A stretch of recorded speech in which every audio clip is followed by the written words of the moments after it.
Cathy to come up and speak to us. We're interested in this OM. Yeah, thank you. Oh, this is nice. Good morning.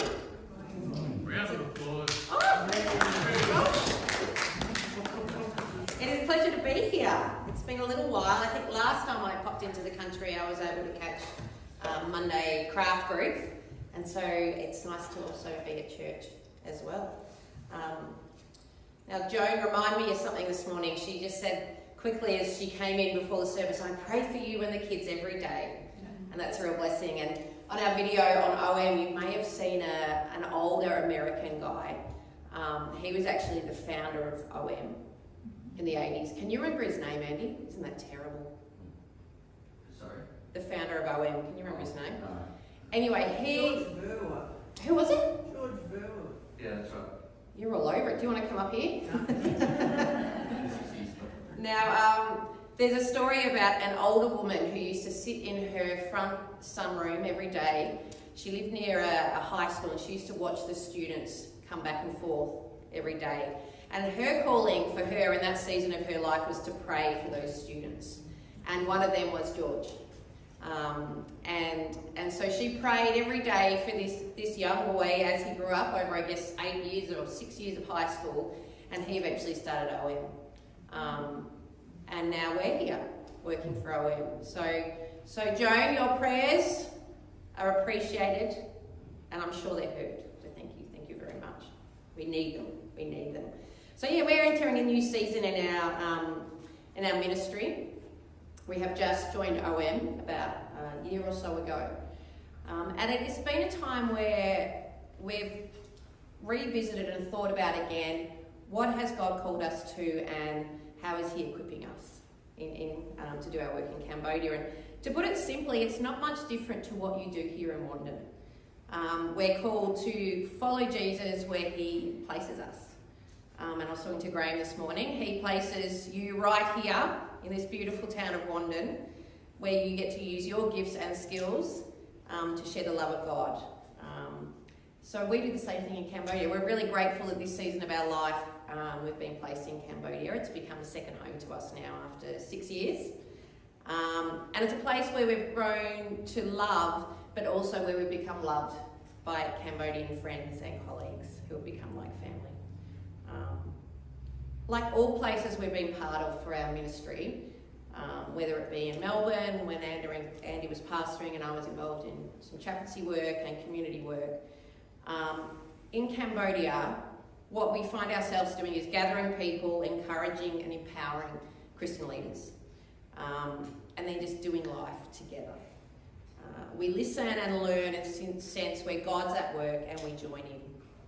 We have an idea that Cambodians are in the perfect place to share God with others rather than us. My Khmer language isn't great. I can say Sosaday. That's a bit better. Oh, he says it's good, but my market Khmer is quite good. I know how to buy something at the market or buy a coffee or whatever. But to sit down on a deep level with someone, that's really a heart language, yeah? And in English, I could do that really well. In Khmer, it's a little bit harder. So one of my favourite words in Cambodia is susu. This is kind of an endearing word of encouragement. It might be something that you can't hear, like if we were at the football here. You go, susu, you've got this, come on, keep going. We used to have a car that we called Sue. Can you think why? Yeah, it was a 2001 CRV Honda. It was a bit rusty. After several 6-hour trips between Siem Reap and Phnom Penh, there was a lot of suing. So we decided to call it Sue. Now, Sue has gone to car heaven now. Yvonne Staunton, who you two ladies in the back know, said you need to get rid of that car, you need to get a new car so my grandchildren are kept safe. But we were safe in Sue, but the new car's better. So during our time in Cambodia, what has become really apparent is the privilege and opportunities and resources we have because we were born in Australia. But central to all the material things that we have, one thing that has enabled us to be sustained through our work is the hope that we have in Jesus Christ. And this is a hope that we really have learned from our Cambodian friends, those who are like family to us. Because it's a hope that can bring joy and peace despite what's going on around you. And Cambodia have had some rough times, yeah, and there's still, I guess, the overflow and the effects of the war that was kind of in Andy's lifetime that they're still dealing with. So to know Christ and the hope that Christ brings in that context is quite amazing to know and to witness. Yeah.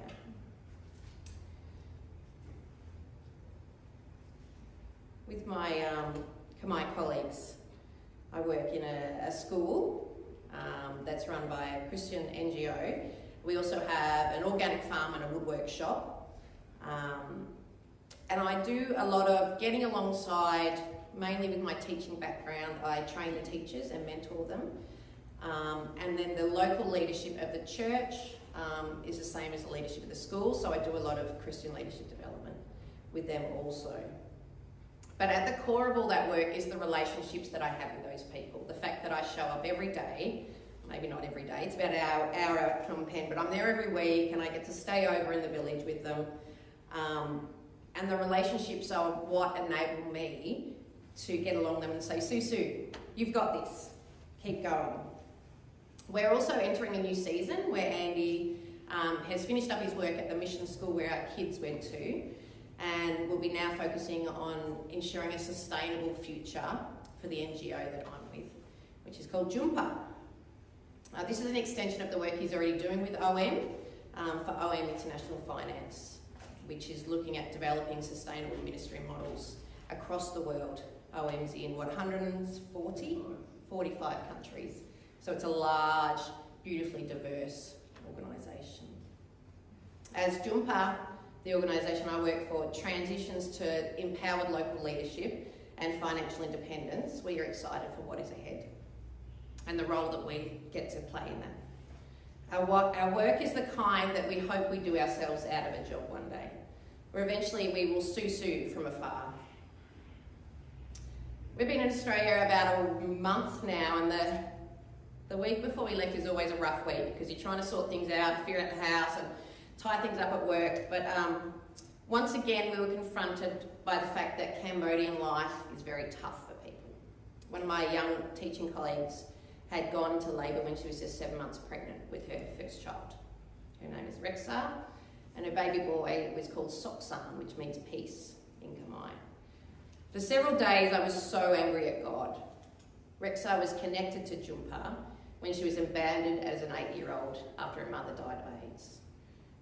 She was able to stay on with the organisation, eventually got sponsorship for tertiary education and came back as a teacher.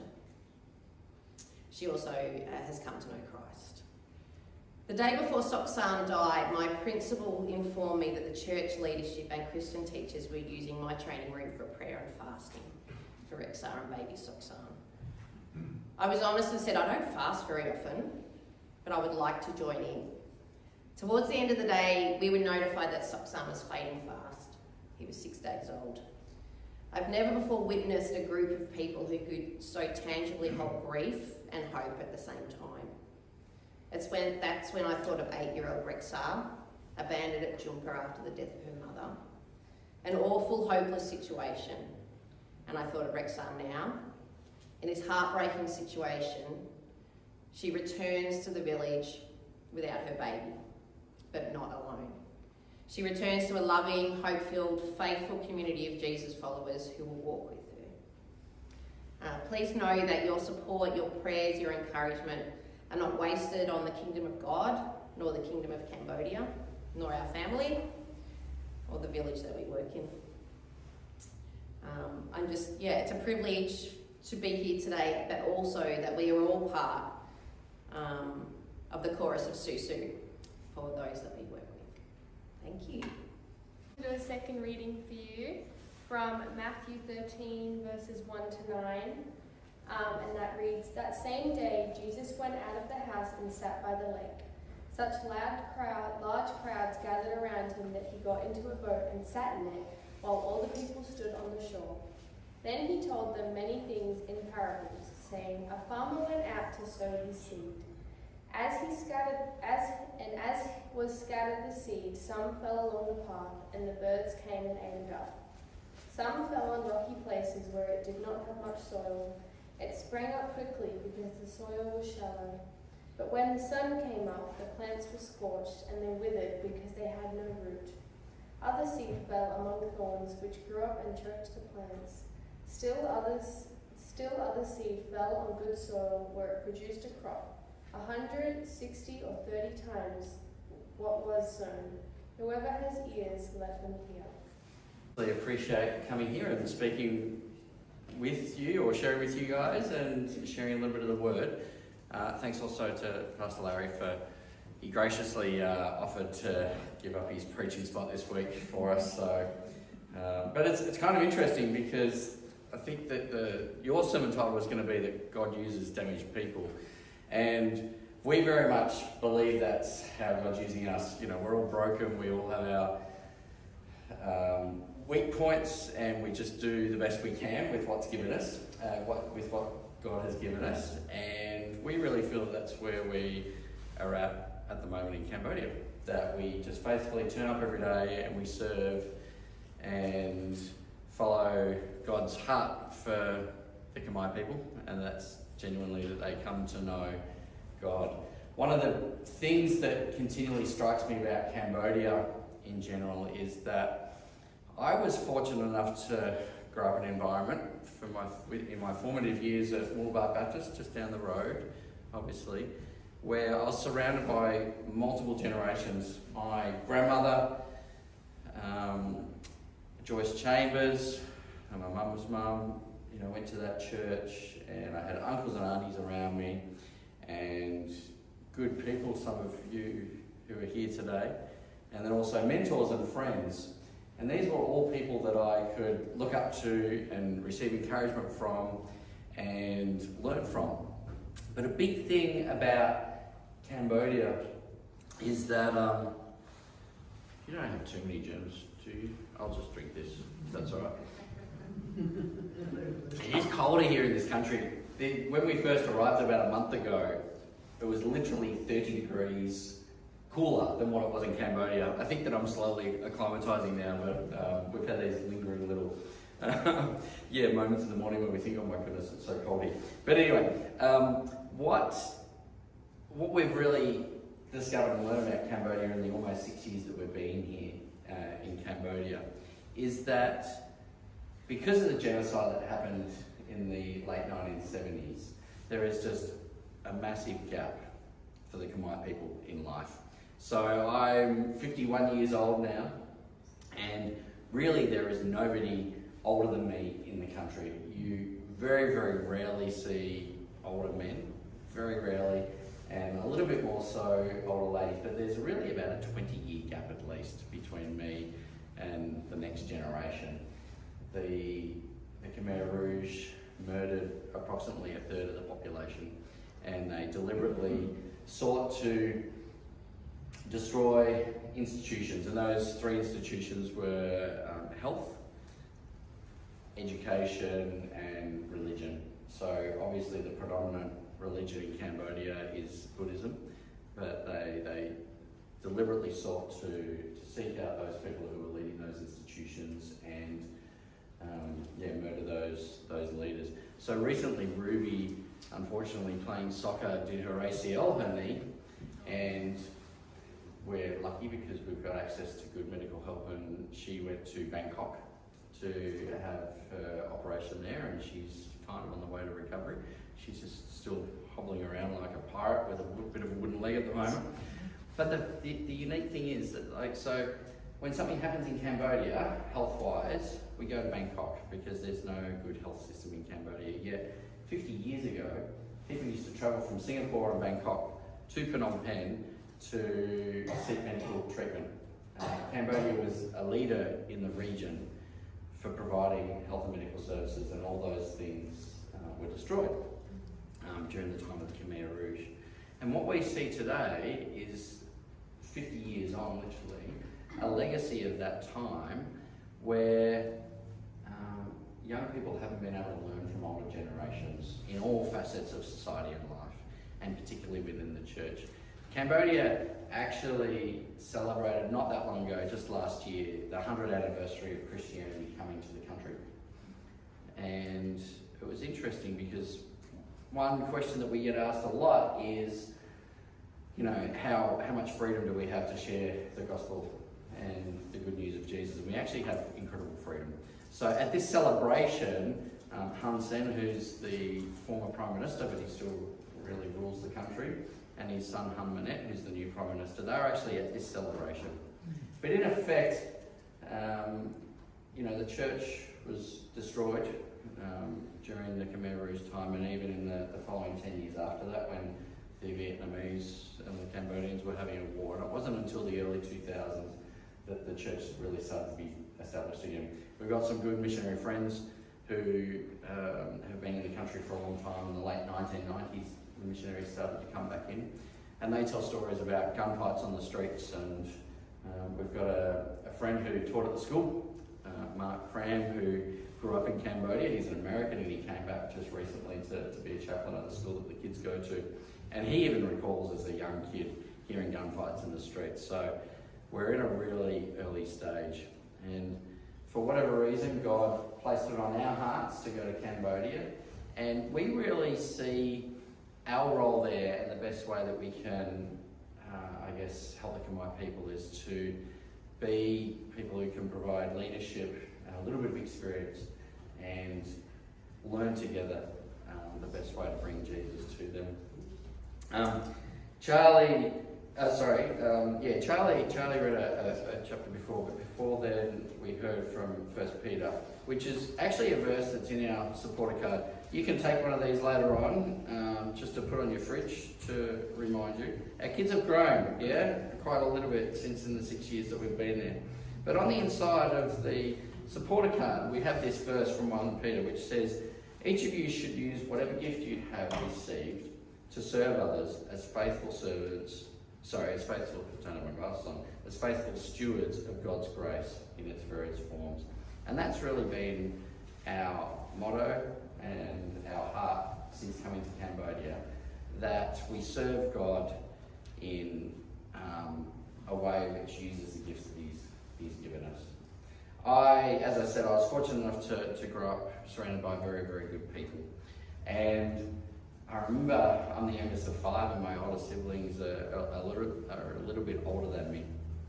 And I remember thinking in those early days at Moolart Baptist, as I looked up to my older siblings and their friends and others in the church, that these big kids in the youth group were the spiritual type of ones, and that's something that I could aspire to. And then when I actually got into the youth group eventually, I realised that I wasn't actually that special at all.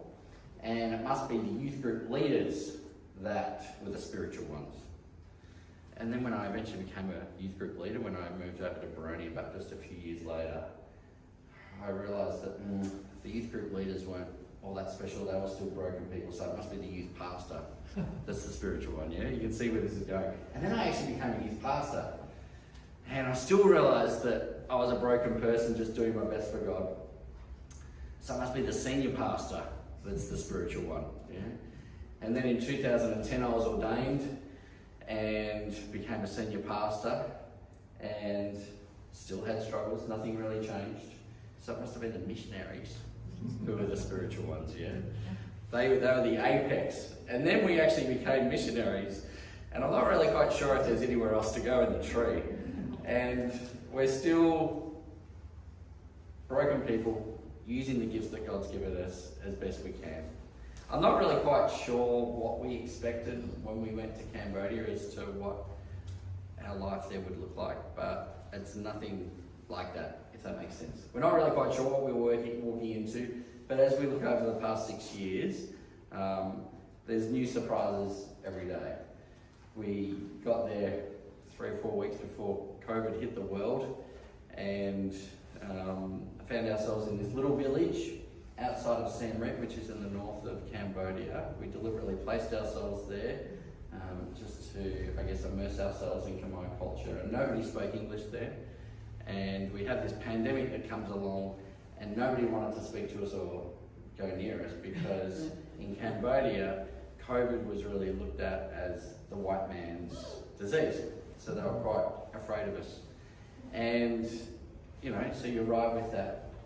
But after we hung around for a long time and nearly all the white people left Cambodia, and certainly Siem Reap, I guess the locals kind of got the idea that we were actually in it for the long haul, and we started to build some really good relationships with them. And then since that time, we've had funny little paths where our work has changed over time.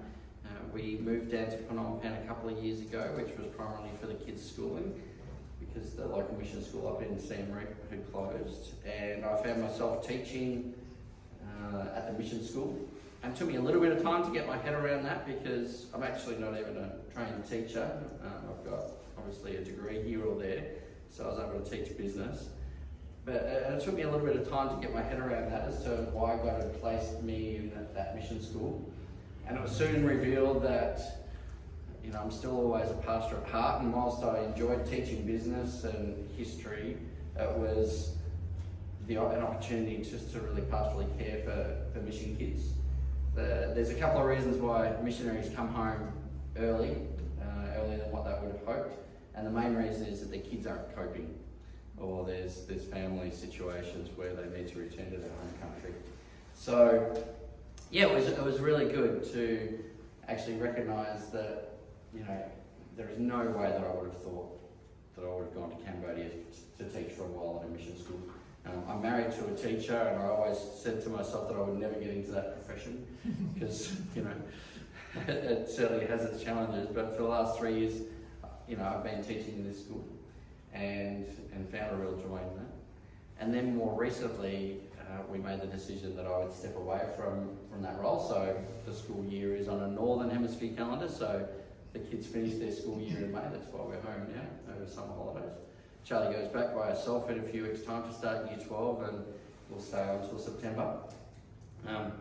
But God has laid on our heart as a family that it was time for me to step away from that role. So I resigned a few weeks ago, and now I'll be working in the same organisation that Cathy's been at the Khmer school down at Jumpa, which is an hour or so out of Phnom Penh. I say all this just to kind of illustrate that whatever we've done in life, whether it's being a pastor or a teacher or just living in our local community, that we've always sought to make ourselves available to God and use the gifts and the skills that He's given us, and to contribute to the community that He's placed us in. And that's what we're continuing to do at the moment. So we've been there for almost 6 years, and we see ourselves going into a new season now with me resigning from the school. Our life as a family will change in the next 12 months, which I'm pretty sad about, because Charlie will come back to Australia to start university, and I'm not sure how you're feeling about that, Charlie. I think that we've prepared you as well as we possibly could, but I guess those of us who are going to be left behind, Ruby and Hugo and Cathy and myself, I guess I'm a little bit apprehensive about that change. Not that Charlie won't be okay, because I think she'll do really well in living back in Australia, but our family space will change. So that's going to be a bit of a new season for us. And we're committed to, God's really laid on our heart that we're committed to working with OM for, a lot more time yet. So initially we see that being in Cambodia, and we'll just see what God keeps on putting before us.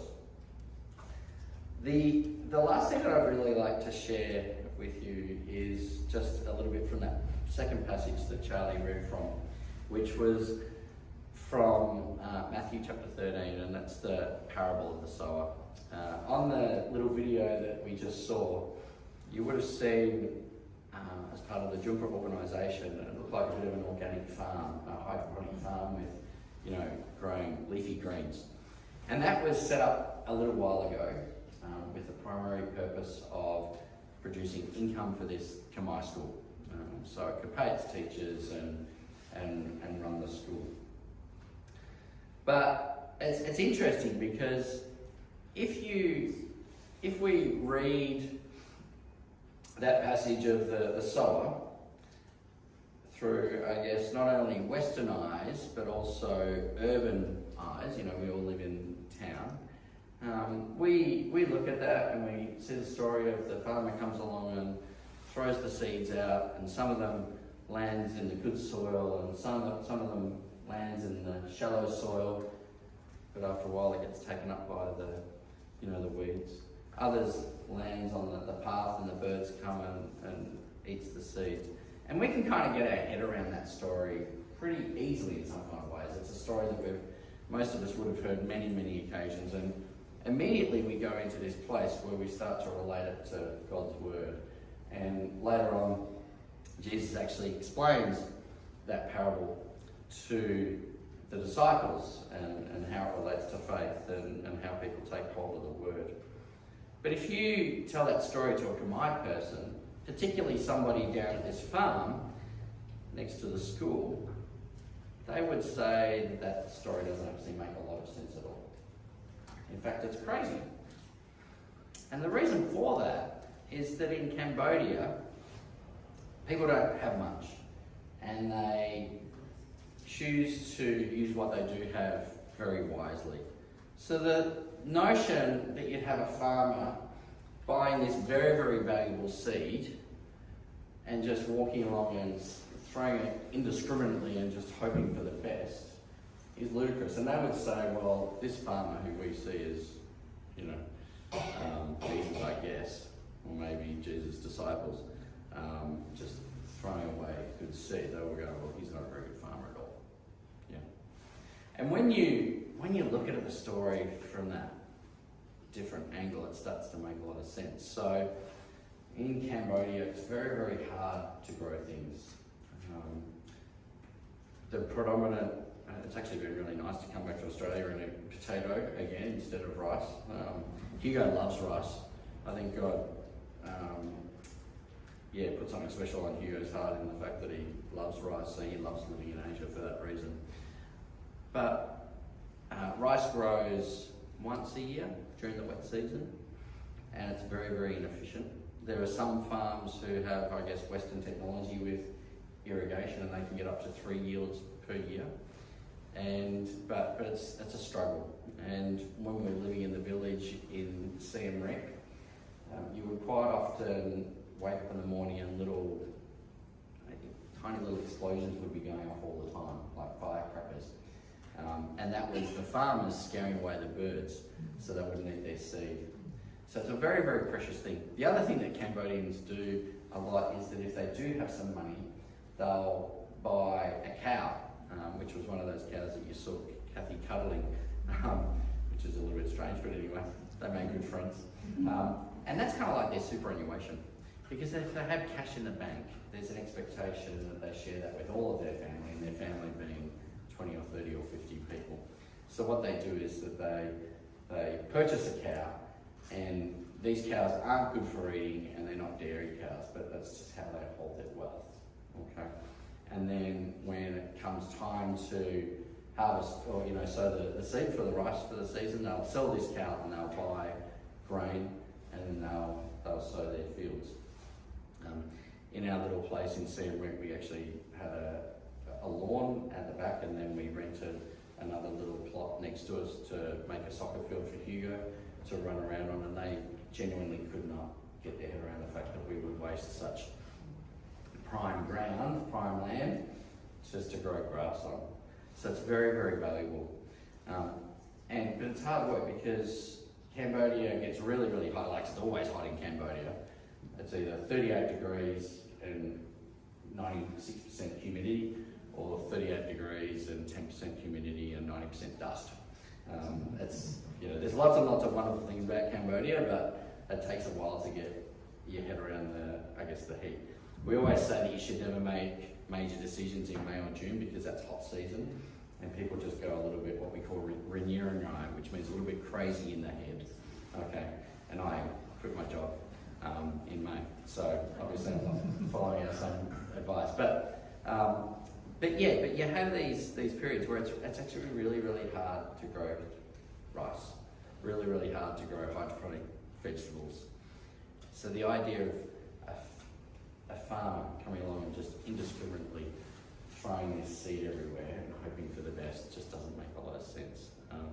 And it's interesting as you explain these stories to Khmer people, and they just go, well, Westerners are pretty dumb, aren't they? How this relates to us, though, is that in our work and the way that we go about our work, we, I guess, came to the conclusion that we could spend, Cathy is actually really modest, her Khmer language is really quite good. But she is right that it's very, very hard, even after being in the country for 6 years, for us to have a deep and meaningful heart-to-heart conversation with somebody in Khmer. We're a little bit lucky there because a lot of people want to learn English, but it also works against us. So in many instances, we speak Khmer to a Cambodian person and then I'll answer back in English because it's more valuable for them, as they see it, to learn how to speak English rather than us to have a deep understanding of their language. So we could spend 10, 12, 15 years learning the language to get to the point where we try to explain the gospel to Cambodian people in a way that they'll appreciate and understand, and probably do an okay job at that. Or we can invest in 20 or 30 young Khmer leaders, because they're all young, because there's no one my age there, and invest in them and have them tell the message of Jesus to their fellow Khmer people. And that's really where we're at the moment. And we all do that in our funny kind of way. Even the kids, we're all broken, we all have our fallibilities, we all seek to follow God in the best way that we possibly can, and we express that. So Charlie, this year, has been named school captain. She's a great leader, which we're really proud of her. Ruby is somebody who has an amazing ability to bring people together, friendship groups and make peace. Hugo is a great mate. He's got 3 or 4 really, really good friends. A kid who's from Ireland. His mum's American, his dad's Irish. A Southern Baptist, and someone from the Midwest, a kid in the Midwest of the United States. And they have a great friendship, and we're just so thankful for that. Cathy has always been really, really good at working with people on the margins and bringing people in. And that's what the work at Jumpa looks like for her. So she's the educational specialist. How many teachers are at the school, Cath? There's 550 Khmer kids. I say, they have shoes, but they run around in the red dust and come from very poor families. These families, generally their parents work in the garment factories and would earn between $200 and $300 a month. And they choose to pay $20 a month to send their kids to school.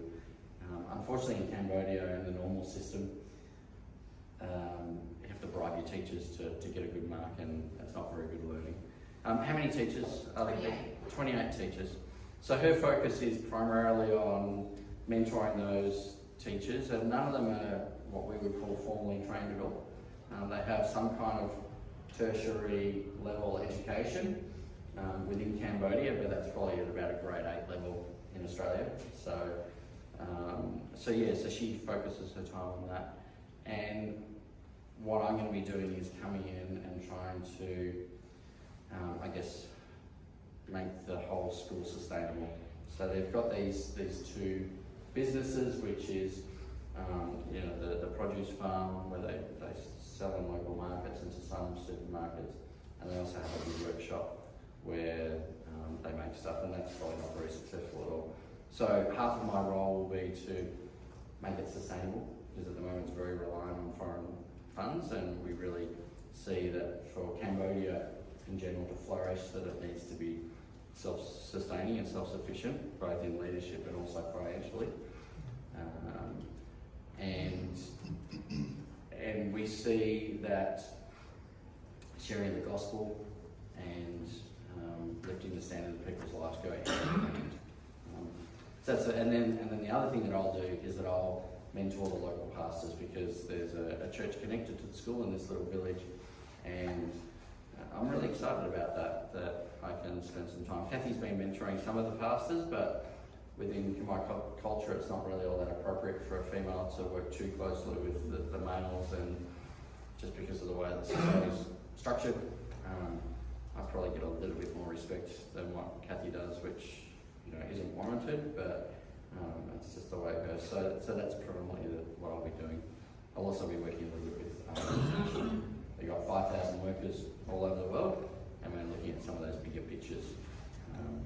So that's where we are, and hopefully that gives you a picture as to what God has laid on our heart. And it goes right back to that verse in 1 Peter, which says, use the gifts that God has given you. And yes, we are broken people, we are damaged people, but we faithfully serve. And we can't do that without you, genuinely. Your prayers every morning, your financial help, and your interest in it. We sometimes have moments where we feel a little bit alone. And we definitely have moments where we think, oh my goodness, God, what are we actually doing here? On a number of different levels. What are we doing here? Because you come back to Australia and it's a little bit disruptive to our life in some ways, because we get to experience a different way of living. And it can mess with your head a little bit, to be totally honest. But also, we have those moments where, God, is this what you want us to be doing right here? And all we can really do is to respond to that by just trying to continue to be faithful and appreciating that God works with broken people by choice. And we're thankful for that. We do really love Cambodia. Just watching that video there of, all those years ago. So Charlie had just finished grade 6 and she's just about to finish grade 12 when we went. Hugo turns 12 in about, 26th of November, whatever that is, 5 or 6 months. Ruby turns 15 in a few days. They were, Hugo is, I think, would have, what do you reckon, Hugo? I think that 80% of your living memory would be in Cambodia. Yeah, half of your life. Can't really remember living in Australia, before we went. So we love the place, and we're looking forward to getting back there. So we're thankful that God's placed, the Cambodia on our hearts, and that we like it. It's certainly not for everyone. It can be a bit of a grind sometimes as well. It's very, very frustrating. One of the great things about coming back to Australia is simply that there are road rules. And traffic flows, and when you come up to the traffic lights in Australia and it's a green light, you can generally go through without worry. In Cambodia, you always stop and you pause, and you do big head checks everywhere. We drive on the other side of the road, but it's not uncommon if you're turning right that somebody just decides to come up on the inside just to cut through, and they're generally 12 years old on a motorbike and not wearing helmets, and it's a little bit crazy. There is a bit of a flow to traffic and it's kind of predictable, but even simple things like getting your license renewed can take months sometimes if somebody decides to just put it in their tray until you pay them a little bit of what we call a processing fee. And that has a bit of a cumulative effect. I've been to Bunnings a couple of times, not because I've really needed anything, but I just like going into a store where I know where things are. How are we doing for time, Larry? I'll tell one more tiny little story. This just sums up Cambodia. It's how amazing it is and how frustrating it is. So I needed like a little bit of a sledgehammer, like a demolition hammer, these kind of things. And I drove around for about 3 hours, and I finally found the head, the big metal head for it. Great, exactly what I wanted. And then I said to the guy, so where's the handle? And he goes, oh, we don't sell those. And then you spend another 3 hours driving around and trying to find the handle. Similar thing, in our house in Phnom Penh, we have really bad pipes under the sink. They'd just been gaffer taped up. I think it was Cathy that did it.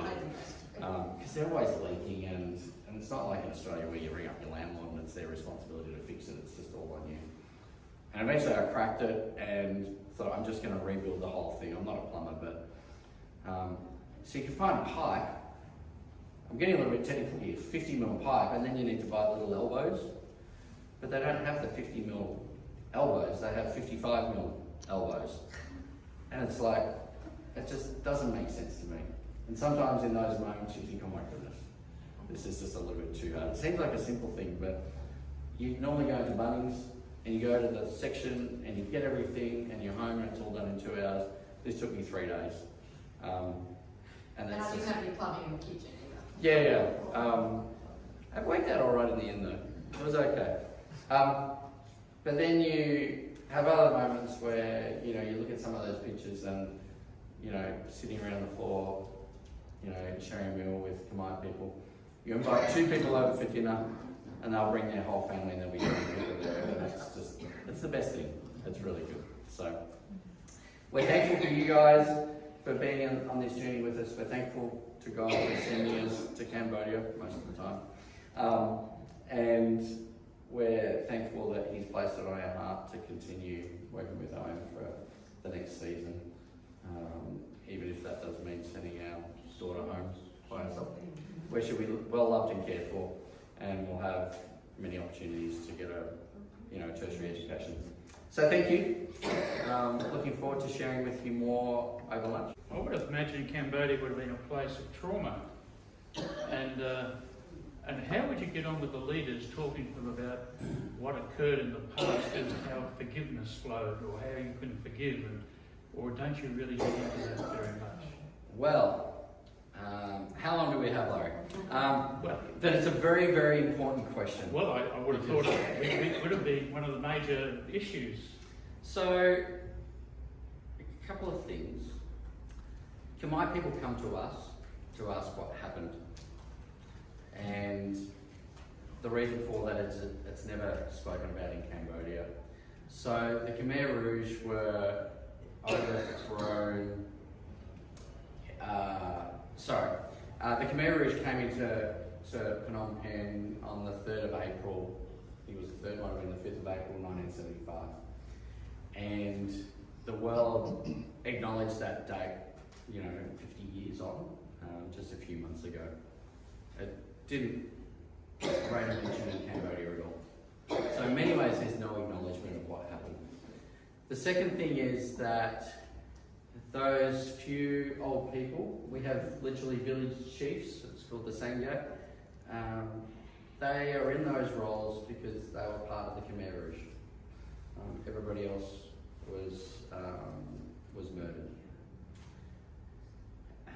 So you'd have a natural animosity there between peoples in regards to... No, so it's very, very There's strange. a passivity. Yeah, they're very passive. So Cambodians are the kindest people that you could meet. So we've had situations where we go to a cafe or we jump in a tuk-tuk and you leave your phone on the table and you forget it, or you leave it on the seat of the tuk-tuk, and you can come back 4 hours later and it's still be sitting there. Or the tuk-tuk driver will waste half a day's wage trying to find you and come back. Very, very generous people, very, they don't have much, and generous of heart and in spirit and financially as well. They will, use up everything in their pantry. They don't have pantries, but everything they have to host you. So, But then on the flip side, yes. there's generational trauma, and there's lots of domestic violence, like disproportionate amount of domestic violence, disproportionate amount of alcoholism. You might have seen Hugo holding that beautiful little black puppy dog. He was poisoned by our neighbour because it was just annoying him. We woke up the other day and our neighbour, who lives literally next door to us, was smashing big ceramic pots, the big red pots. Just he lost it. He had some kind of fight with his wife, and he picked them up and he was just smashing them on the ground, like there was 20 or 30 of them. So there's lots and lots of trauma as well. And how do you speak to people about that? It's very, very difficult. It's your leaders who perhaps would be dealing with that in the future. Well, I think- there's go for it. Yeah, mainly, like I'll be running a retreat come September when I'm back, and the whole 3 days will just be on healing. But the lead up to that, we've had to look at, we say you can't heal without feeling.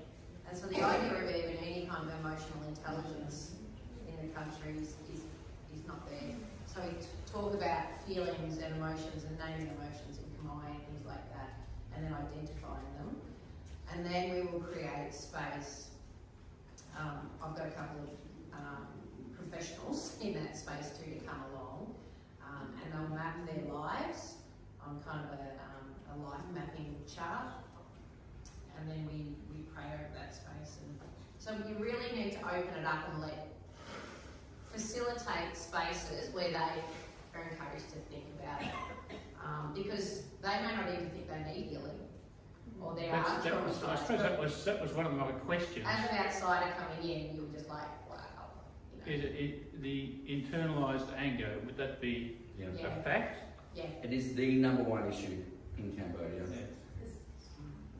Go. The movies of Thailand is similar too, isn't it? They keep a lot of things quiet, but the movies are incredibly violent. Yeah, horror movies and yeah. That's sorry, just wind us up when we need. But you go to the movies in Cambodia, and I love going to the movies, and they're modern cinemas. They're like Hoyts here, and they're super cheap, $3. So I love it. But you can never find a good movie because nearly all of them are Khmer horror films. I've thought a lot about this and spoken a lot about it, and there's 2 reasons for it. There's deep spirituality in Cambodia, but a kind of an animistic kind Yeah, of... there's a lot of appeasing of the spirits. Yeah. So And the surface level. then these movies are also very, very violent. Like, they're terrible movies, they're shockers. I would have thought revenge movies would have been high on the agenda. Yeah, a little bit, but... There's not revenge because they believe, their spiritual world believes that's the revenge. And so they've kind of got to be a surface level, like face value, I've got to be good and I've got to honour others. But there's not really much depth to that because it's all about looking after their next life or not having bad things happen to them and their family. So it's interesting. Revenge isn't really something. It's more of a Western kind of... Yeah, it's really interesting. Less than 1% of people in Cambodia would be followers of Jesus, so there's a lot of work there to do. But we believe that's the only way that the country will find reconciliation. So reconciliation in that world in particular isn't about people saying sorry and forgiving, because that's a Western kind of construct. It's not an Eastern kind of thinking, but it's about constant movement towards each other. Constant movement towards themselves as individuals and their spirituality. So acknowledgement of sin is not something that's... No. We have to rewrite the scriptures. We just have to express them in a different way. Yeah. Is that right? I'll be most interested to hear more about it. Yeah. So Well, the you can ask your acknowledgement of shame, questions. sorry, Yeah, it's the about- acknowledgement of shame rather than sin. Yes, okay. Yeah. Okay. Well, you're going to have some interesting conversations around the table afterwards. So it's a real pleasure to hear about the culture and about your involvement, and lovely to have your family here. So I wonder if you'd all come up, we'll just pray for you.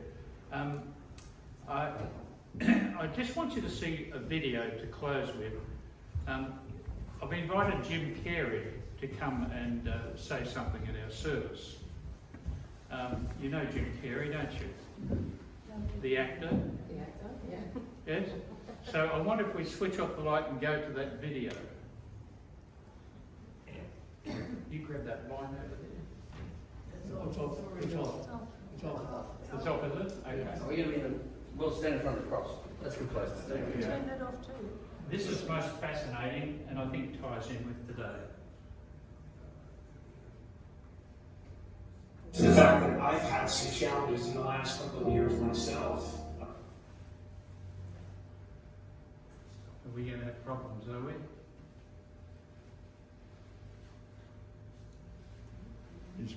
And ultimately, I believe that suffering leads to salvation.